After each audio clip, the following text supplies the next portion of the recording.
వేదాలని నిగమములు అంటారు. అలాంటి వేదాలు ఎన్నున్నాయి చెప్పలేం. అలాంటి నిగమములు 1000 చదివిన సుగమంబులు కావు ముక్తి శుభగత్వంబుల్. ముక్తి కావాలి అనుకుంటే ఎన్ని వేదాలు చదివినా వాడికి మోక్షం వస్తుందో తెలియదు. ఉత్తగా వేదాన్ని చదివి దాని అర్థం తెలియకపోతే ప్రయోజనం లేదంటారు. వేదం చదవడానికి కూడా చాలా కష్టం. వాటికి స్వరాలు ఉంటాయి, కిందకి చెప్పేవి కొన్ని, పైకి విసిరేవి కొన్ని, సమానంగా చెప్పేవి కొన్ని, దీర్ఘస్వరితాలు ఇవన్నీ ఉంటాయి. ఒక్క అపరాధం జరిగినా చాలా ప్రమాదం, వాడు బ్రహ్మరాక్షసుడు అవుతట. ఇన్ని కారణాలు ఉన్నాయండి వేదం చదవాలంటే, మాటలు కాదు అంటారు. అందుకే సుగమంబు భాగవతమును నిగమంబు పఠింప. మీకు చాలా తేలికండి, చాలా తేలిక భాగవతం చదవండి. ఈ భాగవతాన్ని చదివితే ఏమవుతుందంటే ముక్తి నివసనము బుధా. ముక్తి అనేది వాడి దగ్గర ఉంటుంది, వాడికి ముక్తి కలిగిస్తుంది. అలాంటి భాగవత కథ చాలా చాలా ప్రధానమైనటువంటిది అని మనకి తెలియజేస్తున్నారు. అందువల్ల వేదాలు ఎన్నో చదివినా ఏం ప్రయోజనం? భాగవతాన్ని చదవండి. అదేమిటండి అంటారా? వేద సారమే. పాలు మనం చూస్తూ ఉంటాం, పాలకి మనం తీసుకువెళ్ళి అగ్నిహోత్రంలో పోస్తే అగ్ని ఆరిపోతుంది. అదే పాలని మనం కాచి తోడేసి దాంట్లో ఉన్నటువంటి సారమైనటువంటి వెన్న తీసి ఆ వెన్నని కరగిస్తే నెయ్యి వస్తుంది. ఆ నెయ్యి పోస్తే అగ్ని మండడంలా. అలా వేద సారం సాక్షాత్తు భాగవతం. వేదాక్షరాలన్నీ కూడా హరినామాలే అంటారు. వేదాక్షరాన్ని యావంతి పఠితాని ద్విజాతిభి. మన వేద పండితులంతా ఉన్నారు ఇక్కడ. వాళ్ళు వేదాలన్నీ చదువుతూ ఉంటారు. అయ్యో మనకి రావడం లేదే, ప్రయత్నం చేద్దామని అపస్వరాలు చేస్తే మనకి తప్పు. దాని బదులు తావంతి హరినామాని, అవన్నీ హరినామాలే అంటారు. చదవగలిగే వాళ్ళు చదువుతారు. మనం హరి హరి హరి అన్నాం అనుకోండి, హరి అంటే ఏమవుతుంది? తెలిసి అన్నా తెలియక అన్నా అనిచ్చయాపి సంస్పృష్టో దహత్యేవహి పావక. ముట్టుకుంటే అగ్ని ఎలా కాల్చడం సహజమో మన పాపరాశిని ధ్వంసం చేయడంలో కూడా హరినామానికి అంత గొప్ప ప్రభావం ఉంది అంటారు. అందువల్ల వేద సారమైనటువంటిది శ్రీమద్ భాగవతం.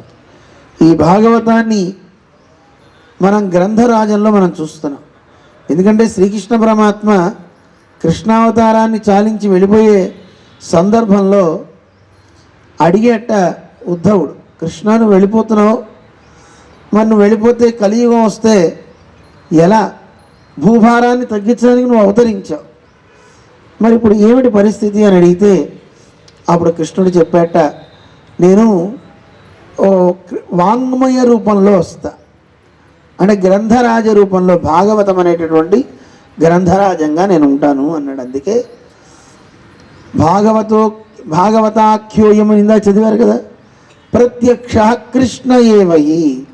సాక్షాత్తు కృష్ణుడు అంటే భాగవతమే. భాగవతాన్ని మనం ఆశ్రయిస్తే కృష్ణుని ఆశ్రయించినట్టే.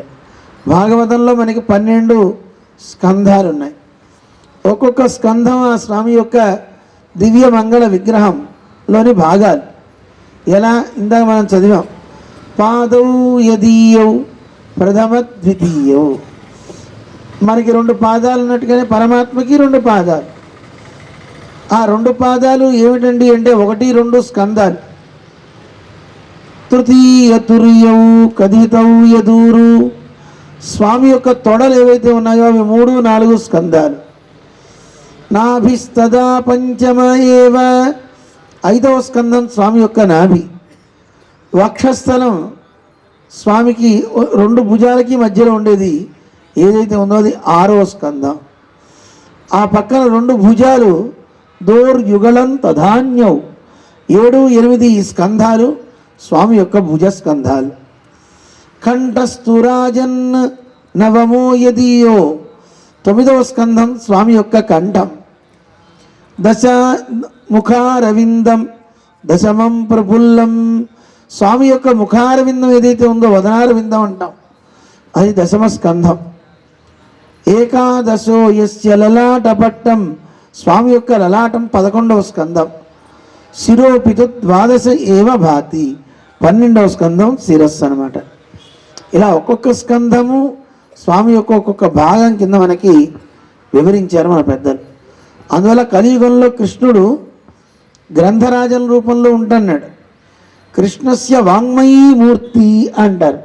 కృష్ణుని యొక్క వాంగ్మయం అంటే ఆయన చరితంతా ఏదైతే ఉందో భాగవతం, ఆ భాగవతమే సాక్షాత్తు కృష్ణుడు అని చెప్పారు.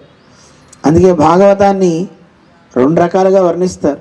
భాగవతం అనేది ఒక కల్పవృక్షం.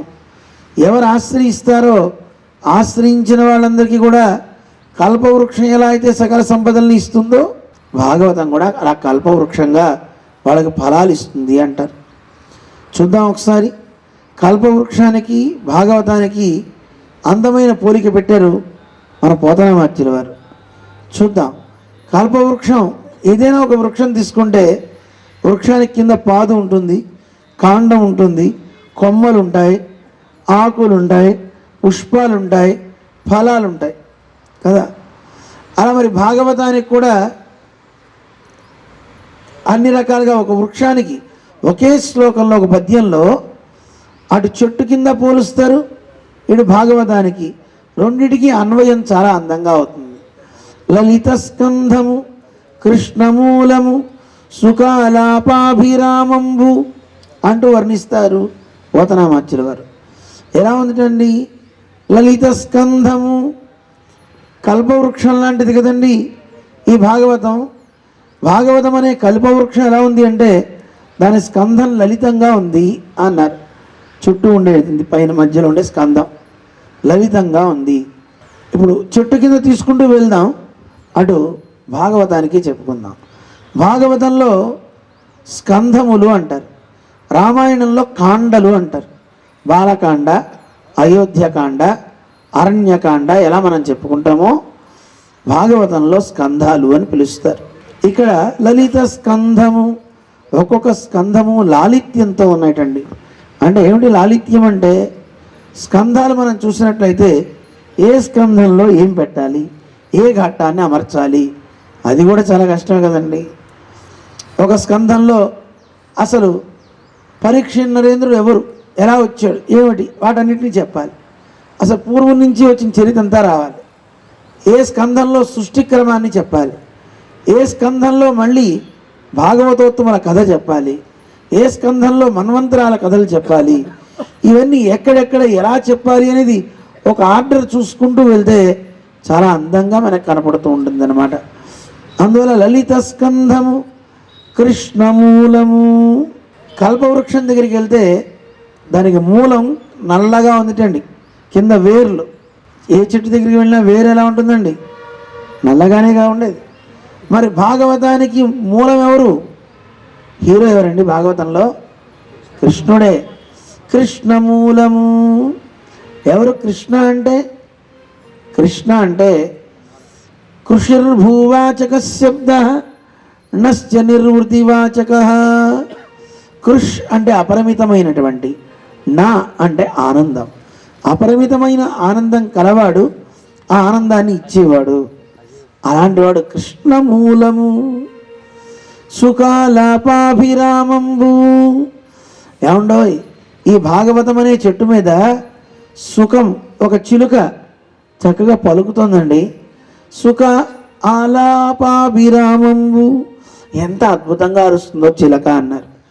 మరి ఈ భాగవతం అనేటటువంటి ఈ గ్రంథరాజాన్ని ఎవరండి పాడింది? శ్రీశుకుల వారే. సుఖాలాపాభిరామంబు మంజులత శోభితం అని చెప్తున్నారు. ఎంత అద్భుతమైనటువంటి విశేషాలను ఇందులో మనకి తెలియజేస్తున్నారు. మంజులత అంటే లతలన్నీ కూడా చాలా అందంగా ఉన్నాయి అక్కడ కల్పవృక్షం దగ్గర. ఇక్కడ చాలా అందంగాను మనోహరంగా ఉండేటటువంటి వర్ణనలతో కూడి ఉంటుందట భాగవతం. మంజులత శోభితమున్ సువర్ణ సుమన సుజ్ఞేయమున్. అంటే సువర్ణ కల్పవృక్షానికి పూలు ఎలా ఉంటాయండి? మందార చెట్టు పూలు ఏ రంగులో ఉంటాయి? ఎర్రగా ఉంటాయి, కొన్ని తెల్లగా ఉంటాయి. ఇప్పుడు హైబ్రిడ్ వచ్చిన తర్వాత ఏ రంగు వస్తుందో తెలియట్లేదు. వాడు ఇష్టం వచ్చిన రంగు ఏది కావాలంటే ఇంజెక్ట్ చేస్తే రంగులు మారిపోతున్నాయి. అలాగే ఒక్కొక్క వృక్షానికి ఒక్కొక్క రకమైనటువంటి పూలు వస్తున్నాయి కదా. మరి భాగవతం అనే కల్పవృక్షం ఉందే, ఈ కల్పవృక్షానికి ఏ రంగుతో ఉన్నటువంటి సువర్ణ, మంచి వర్ణము అని అర్థం చెప్పుకోవచ్చు. బంగారం లాంటి రంగు అని చెప్పుకోవచ్చు, పసుపు రంగు. సువర్ణ అని చెప్పారు. సుమన అంటే పుష్పాలు. సుజ్ఞేయమును చూస్తే మీకే తెలుస్తుండో అంటున్నారు. ఇక్కడ భాగవతం అనే గ్రంథం దగ్గరికి వస్తే సువర్ణ సుమన సుజ్ఞేయమున్, ఇందులో ఉన్నటువంటి వర్ణనలు ఏవైతే ఉన్నాయో ఆ అక్షర సముదాయం కానీ, అందులో ఉండే వన్నెలు, అందమైనటువంటి చమత్కారాలు కానీ ఎవరికి తెలుస్తాయి? మనకి మాత్రం పై కథ మాత్రమే తెలుస్తుంది. ఆ లోతుపాతులు మనం వెళ్ళి చూడగలమా? ఎవరికి తెలుస్తాయి? మహనీయులైనటువంటి పెద్దలు ఒక శ్లోకాన్ని చూశారంటే ఆ శ్లోకం లోపల ఉన్న లోతు దాకా వెళ్ళిపోతారు. మనం పైన కథ మాత్రం చూస్తాం. ఉదాహరణకి సముద్రం దగ్గరికి వెళ్తే సముద్రంలో నీరు మాత్రమే మనకు కనపడుతుంది. ఆ అలల సౌందర్యం చూసి ఆడుకునేవాళ్ళు మాత్రం ఆడొచ్చేస్తారు. కానీ కొంతమంది ధీవరులు ఉంటారు. ఎవరు ధీవరులు అంటే? చేపలు పట్టేవాళ్ళు. వాళ్ళు చేపలు పట్టుకుని వచ్చేస్తారు. ఇంకొంతమంది ఉంటారండి, వాళ్ళ లోపలికి వెళ్ళి చేపల కంటే శంఖాలు ఏమైనా దొరుకుతాయా అలాంటివి ఏమైనా అన్వేషించి వ్యాపారం చేసుకునే వాళ్ళు ఉంటారు. ఇంకొంతమంది లోపలికి వెళ్తారు. సముద్రానికి రత్నార్ణవం అని పేరు. అందులో రత్నాలు ఉంటాయి కనుక రత్నాలను అన్వేషించేవాడు ఉంటాడు. అయితే రత్నాలు అన్వేషించేవాడు ఒడ్డును కూర్చుంటే రావు, లోతుకి వెళ్ళాలి. వెళ్తేనే అందులో ఉండే ముత్యాలు రత్నాలు దొరుకుతాయి. భాగవతం కూడా మనం తెలుసుకోవాలి అంటే బాగా లోతుకి దిగాలి. దిగితే అప్పుడు తెలుస్తుంది. లోతుకి దిగితే మనం కూడా కుర్చీలోంచి లోతుగా కింద పడిపోతాం.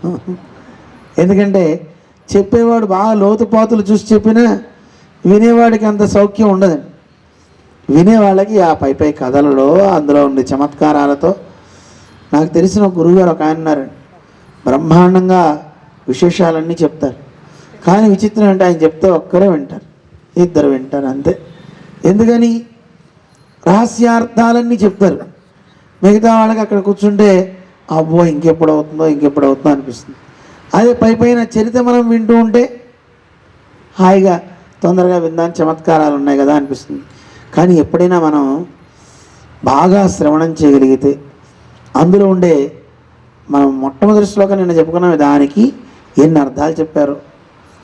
ఒక గ్రంథం చదవాలంటే అధికారి ఎవడు దానికి అధికారి, అలాగే వాడు చదవడం వల్ల వచ్చే ఫలం ఏమిటి, ఉపాయం ఏమిటి అంటూ చాలా విశేషాలు మనకి తెలియజేస్తారు. సంబంధ చతుష్టయం అంటారు, అనుబంధ చతుష్టయం. ఆ 4 అనుబంధాలని చెప్తేనే మనకి సగం టైం అయిపోతూ ఉంటుంది. అందుకని భాగవతం సప్తాహం చేసుకునే వాళ్ళు ఎవరు కూడా వాటిని ముట్టుకోరు. ముట్టుకుంటే అక్కడతో ఆగిపోతూ ఉంటుంది, చరిత్ర ముందుకు వెళ్ళదు. కానీ మన సౌభాగ్యం వచ్చే సంవత్సరం నుంచి అలా చేసుకుంటే బాగుండు అనిపిస్తుంది. చేద్దాం అలాగా. ఒక స్కంధంలో 2 అధ్యాయాలైనా పర్వాలా 7 రోజుల్లో అందులో ఉండే విశేషాలు తెలుసుకుంటూ అది మనకు ఒక పాఠం కింద అవుతుంది. అందులో ఉన్న విశేషాలన్నీ తెలుసుకుంటూ వెళ్దాం. ఎందుకంటే ప్రతి సంవత్సరం చెప్పాలంటున్నారు కనుక సుమారుగా పూర్తి భాగవతం ఎన్నాళ్ళు పట్టినా పర్వాలేదు, అందులో ఉండే విశేషాలు చక్కగా అధ్యాయం తెలుసుకుంటూ వెళ్తే బాగుంటుంది అని మనస్సులో ఉంది. అయితే ఈ సంవత్సరం నుంచే ఆరంభం చేయొచ్చు. కానీ ఈ సంవత్సరం నేను అలా అనుకున్నాను ఇప్పుడే. కానీ ఆ గ్రంథం నేను చూడాలి కదా ముందు, అంత లోతుల దాకా. అది కాక మిమ్మల్ని బాగా ప్రిపేర్ చేయాలి కదా. ప్రిపేర్ చేయకుండా ఒకసారి చెప్పేస్తా అన్నాను అనుకోండి, అక్కడతో కుర్చీలన్నీ ఖాళీ అయిపోతాయి. అందుకని ముందు మనం అది వినాలి అనుకుంటే నోట్స్ కూడా తెచ్చుకోవాలి. ఉత్తగా వినటం కాదు, దాని నోట్స్ తీసుకొని ఉత్తగా రాజుల పేర్లు, మామూలు కథలు, ప్రశ్నోత్తరాలు అవి పెద్ద ఇదే ఉండదండి. ఆ లోతుకి మనం వెళ్తే ఓ నోట్స్ రాసుకుంటే ఈ గ్రంథం నాకేం ఉపయోగము, ఇది చదవడం వల్ల నేను ఎందుకు దీన్ని చదవాలి, ఏదైనా ప్రయోజనం ఒకటి కావాలి కదా. ప్రయోజన మనోద్దిశ్య నమందోపి ప్రవర్తతే. పిచ్చివాడైనా ప్రయోజనం లేకుండా ఏ పని చేయడు కదా. మరి కాస్త బుద్ధి ఉన్న వాళ్ళమే మనం ఏదైనా పని చేసేటప్పుడు ఎందుకు లోతుపాతులు ఆలోచించకూడదు.